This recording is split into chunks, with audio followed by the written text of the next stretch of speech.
জিনদেরকেও শেষ করে ফেলো, রুহু কবজ করো। মালাকুল মাউত আজরাইল জিনদের রুহু কবজ করবে। আল্লাহ এবার জিজ্ঞেস করবে, ইয়া মালাকাল মাউত আখবিরনি মা ইয়াবকা, এবার বলো আর কে বাকি? মালাকুল মাউত বলবে, আল্লাহ মানুষগুলো সব শেষ, জিনগুলাও শেষ, এবার বাকি ইবলিস শয়তান। কে বাকি? ইবলিসরেও শেষ করো, ইবলিসও শেষ।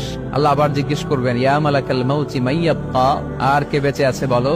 মালাকুল মাউত বলবে, আল্লাহ আপনার কথা অনুযায়ী পৃথিবীর সব মানুষের রুহু কবজ করলাম, সব জিনদের রুহু কবজ করলাম, ইবলিসের রুহু কবজ করলাম, এখন আছে শুধু ফেরেশতা। আছে কারা?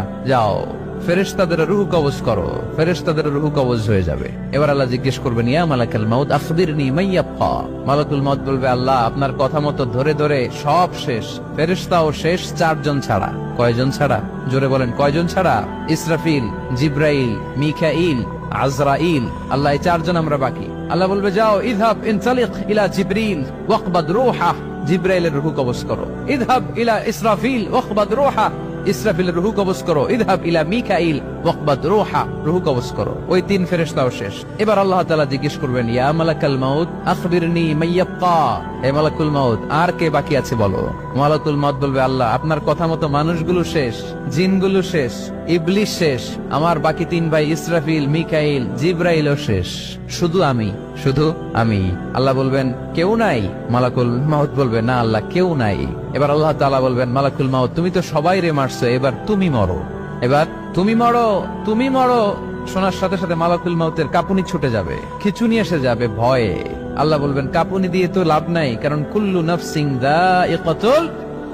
রব্বুল আলামিন বলবেন, মালাকুল মাউত কেঁদো না, এটাই দুনিয়ার বিধান, আমি আল্লাহর দেয়া বিধান, এটাই, জন্মালেই মরতে হয়। যাও, জান্নাত জাহান্নামের মাঝখানে একটা জায়গা আছে, জায়গাটার নাম হলো আরাফ।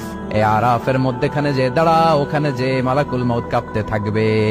মালাকুল মাউত বলবে, আল্লাহ সৃষ্টির শুরুতে যদি জানতাম, সৃষ্টির শুরুতে যদি জানতাম সবাইকে মৃত্যুদান করার পরে, রুহু কবজ করার পরে আমাকেও মরতে হবে, তাহলে এই কঠিন দায়িত্বের ব্যাপারে আপনার কাছে ক্ষমা চাইতাম। আজকে আমারও যে ভাগ্য বরণ করে নিতে হবে সৃষ্টির শুরুতে, আমি এটা কল্পনাই করতে পারি নাই। আল্লাহ বলবেন, নো টক, মুত ইয়া মালাকাল মাউত, মর, মরে যা, মুত, মরে যাও।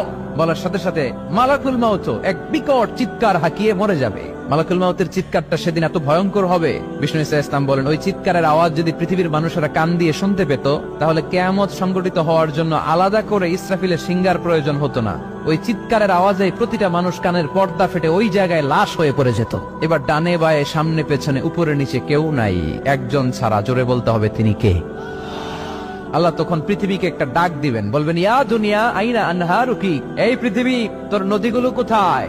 ইয়া দুনিয়া আইনা আশজারুকি, এই পৃথিবী